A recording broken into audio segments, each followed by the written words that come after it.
All right, so welcome everyone. It's good to see all of you.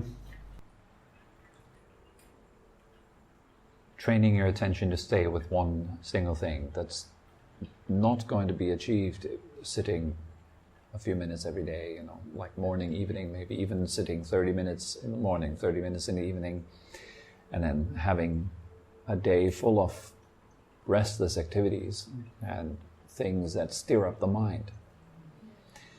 So we have to find kind of a balance between our practice and our daily life. If that is not given, then you have kind of a David against Goliath situation. Goliath is your whole day and night, and the little David is that little meditation session. It has some power, and it can last you a little while, particularly if your meditation went very deep. It can last through a day, maybe even. If it went very, very deep, like on retreats and so, it can last you even longer than that. It kind of really stills the mind completely, and that reverberates through the day, through maybe even a week. But for us as beginners, it's more important to watch what we are doing every day that steers up the mind, and then gradually abandon these things, while at the same time building those qualities that you feel make you more calm and concentrated.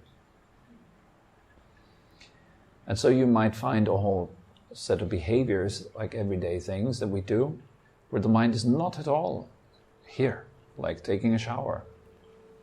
Or while taking a shower, what do you think of? You think of all kinds of things, right? The mind wanders around. Then you have breakfast. While eating breakfast, are you there? Or are you elsewhere mentally? So it's a matter of really training to fuse the mind and the body together. When you walk, you want to really train yourself to walk. Like everything becomes a training. Everything is spiritual training.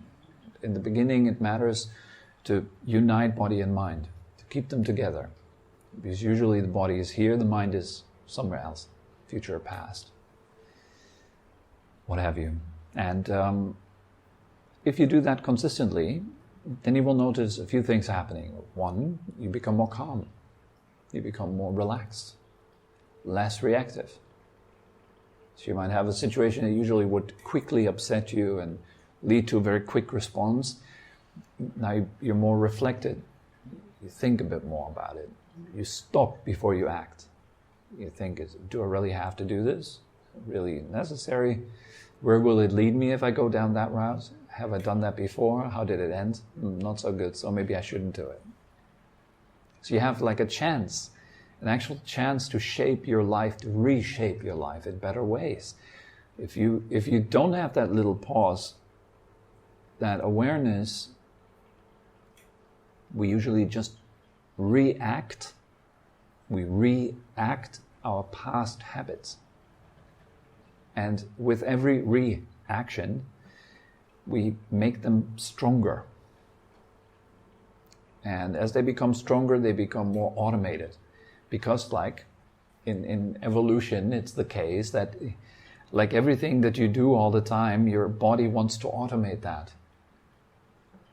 So if you're very often angry, your body finds ways of making that whole thing easier for you. It seems to be something you need to evolve, so the body gives you more of it.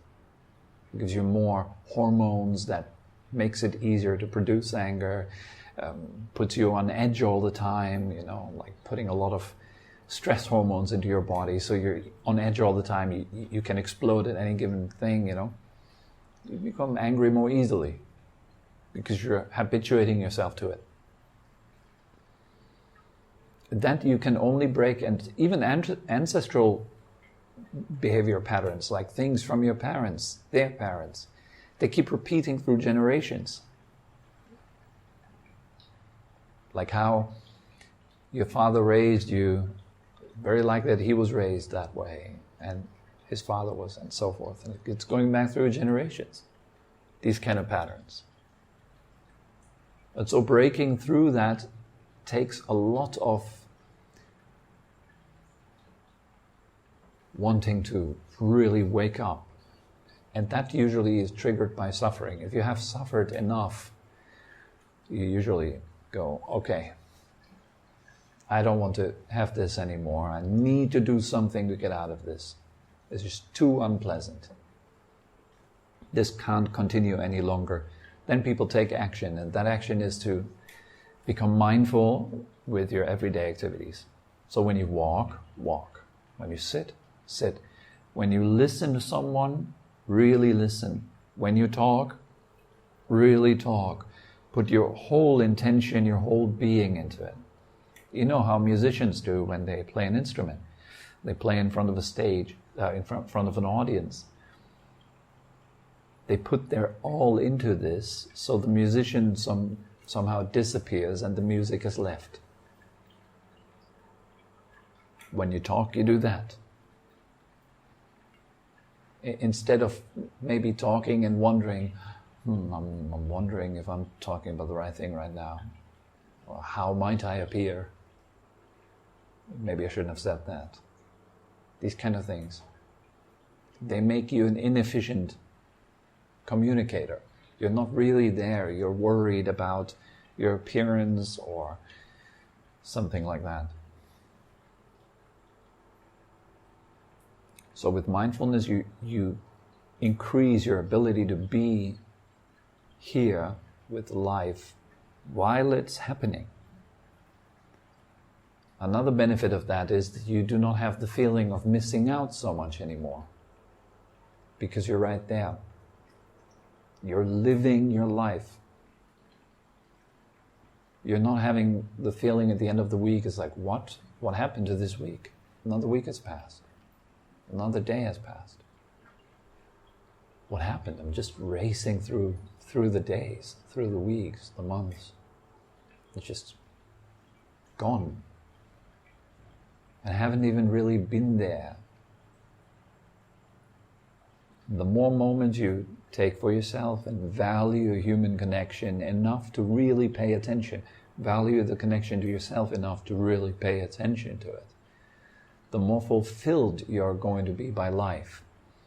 You cannot be fulfilled by life if you're closed. Life cannot fill you. That's why some of the masters say that if you don't have mindfulness, you are as if already dead. As the Buddha said that in one of his discourses, and Dhammapada actually said, those who are heedless are as if already dead. They're not really there. It's just basically people, it's not really even people, it's just habit patterns playing out. Just reactions, moving on. One thought kicking off the next. You don't even know what's happening.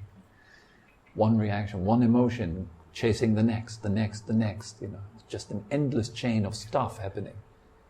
And before you know it, you're on your deathbed and you're wondering what happened. What was that? What was that already it? And then life appears maybe like a dream, that you've just had. So many people say that, right? Like, wow, just like a thought now. Everything that's gone is a thought in my head. All the things I did, well, what is it now? Thoughts. There's a bunch of thoughts, there's a bunch of feelings. Everything happens so fast. So if you really want to be there to experience life deeply and to dive deeply into what and who you really are and understand that for the sake of really ending suffering and being happy, truly fulfilled, then we need to look. And here we come to your kind of question that you've ticked off a little bit. Is it just only de-stressing, or is there more to it? There is a lot more to it, yeah. But in essence, you can say it's de-stressing. But it's not your typical kind of stress that most people think about when they think of stress. When you think of stress, you think of maybe I don't know, when I think of stress, I think of kind of that office worker type that sits in a cubicle the whole day and then is stressed and runs home and eats it like how do you call these mama noodle soups or something like that. It doesn't even have time. It just puts something into the microwave and sits down in front of the computer or the TV, and that this kind of fast-paced lifestyle, like just living for the next salary, just living for the next Friday, just racing ahead all the time, looking forward to the next moment. Never really arriving, never being there. That seems to be like this image of stress that I have. But it goes a bit deeper than that. Stress is more. There's a whole lot of levels of stress, a whole lot of, you have the tiny little stress of an itch. You want to scratch it. Gives you relief. But just like the itch, every thought is somehow like a scratching effort. Every thought we have. Have you ever thought of it like this? Every thought we're having is somehow a search. It's this chasing something. Like with our thoughts, seeking something. This seeking, this chasing for who should I be? Who will I become? Who am I in relation to this world, this universe? And this will go on and on and on and on and on, chasing one thought after the next, one after the next. What are we seeking really? And we all seek the same thing. The ending of stress. The ending of not being there yet. We all seek to arrive somewhere. And we hope to arrive, maybe it's the next relationship, I don't know, maybe it's the next book I need to read, maybe the next thought, the next project. Now it's Corona time, COVID time. Everyone waiting for that to end. When it ends, people will wait for the next thing to end. And then the next thing. Like now we're doing this meditation session together. We're sitting here reflecting on life and our actions and so forth. What's after that? I was saying maybe dinner, then having dinner. What's after that? Like waiting to get back home and fall asleep. Maybe watch a movie. Then what after that? Then waking up again. And it always feels like not being there yet. Like not being finished yet. Not being who you really should be yet. The body is not yet good enough. The activities maybe not yet good enough. Income maybe not yet good enough. Like it's not really enough yet. And that's everywhere, that feeling. It's in every little thought. It drives every thought. This is a seeking. A fantasizing about what's the future going to be and how was the past like and will the future be like the past was? Hoping, fearing, expecting, trying, struggling, feeling I'm not good enough yet. Hopefully I will be at some point. That is suffering. And we would not realize it or understand it as suffering because it's just natural to us. It's like how we are every day. We're used to it. It's our material. Our material world is this. The creations of it. So we would not realize it as something that could be abandoned. But once you abandon it, once you're out of it, you realize, wow, that was suffering. Jesus. I didn't even notice it. And now I notice because it stopped. Like you have that fridge in your room, right? That goes, you get kind of used to it after a while, right? Then suddenly it stops and you're like, oh, something just stopped. What was that? Oh, that was the fridge. How nice it is. It's so quiet now. Or you have your family over for Christmas and it's like full house and everyone's just running around and doing stuff, and then they leave. And it's so quiet all of a sudden.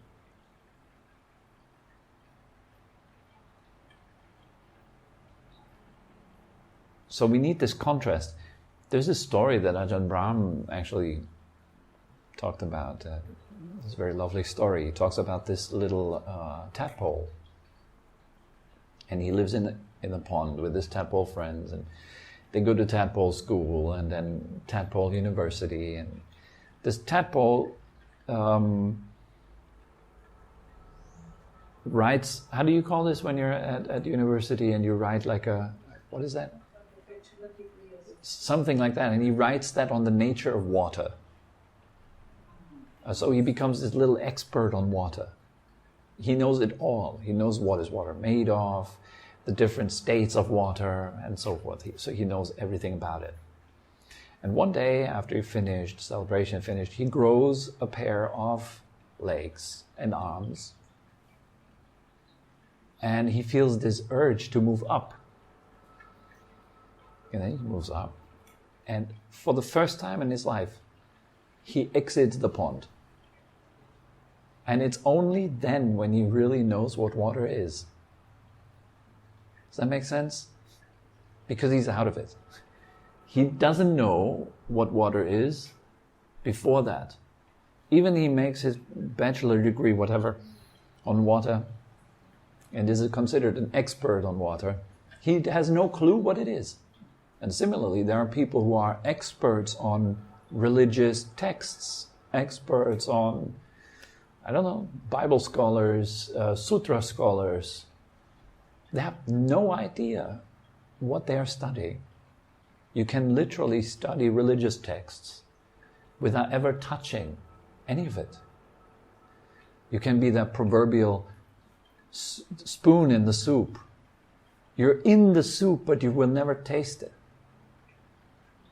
Like people might come to meditation class, but they will never know what meditation is because they're all up here, all in their heads about it.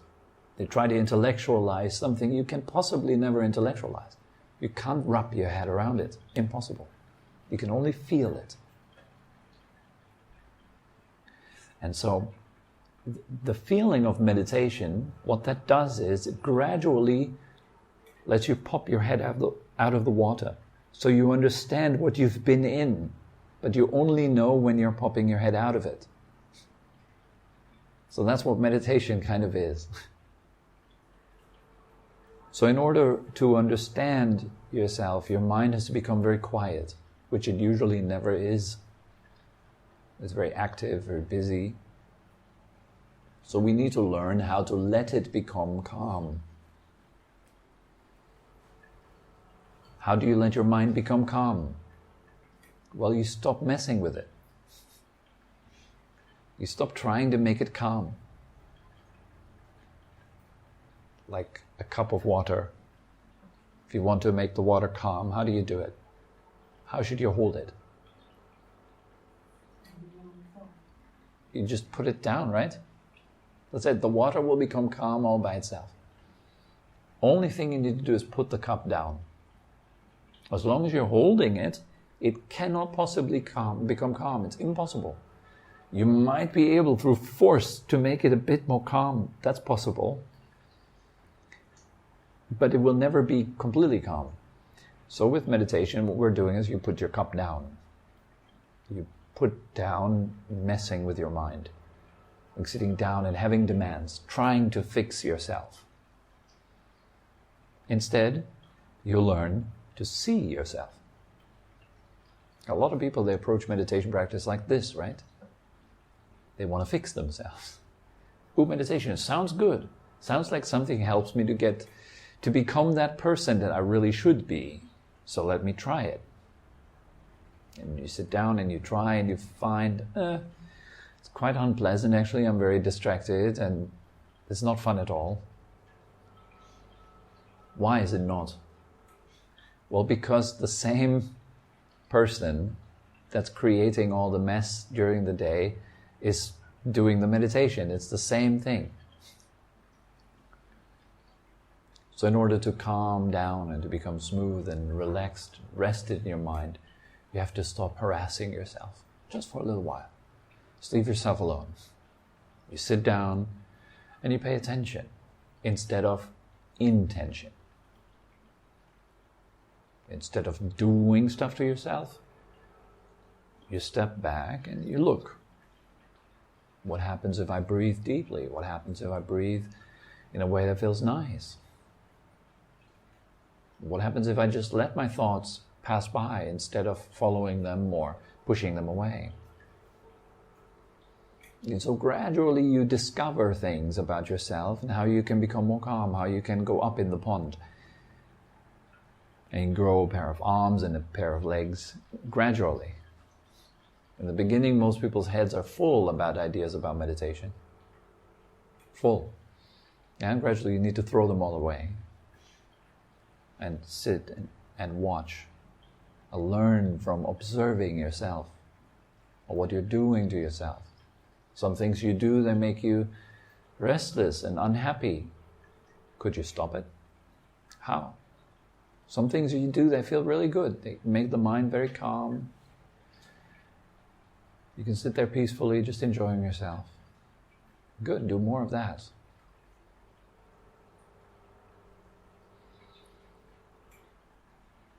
Then as you go deeper and deeper, you abandon more and more suffering. That's the idea. As you abandon more and more suffering, wherever you go, then there is less suffering. It's wonderful for this world if you have a person going somewhere and wherever they go, this is where suffering ends. They're offended by someone, they don't take offense. The offense comes to them, and that's where it ends. It dissolves right there. Because they're at ease. They don't need to take offense. They can just simply relax. They don't need to take it further and spread the fire and spread the hate, Instead, when gossip comes to them, that's where it ends. So they become very trustworthy.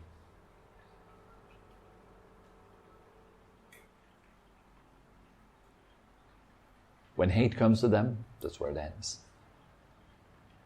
It isn't furthered. Pain ends there like a black hole for pain. Pain comes close by, it's gone. Now, where you are, that's where peace is. It's that simple. You see how beneficial that is? And you see probably also how disturbing it is if we do not dissolve our own pain. And instead, maybe we might go around in the world and protest and yell and scream and shout and put more pain into an already boiling world. If we want the world to be a nice place, we need to start here.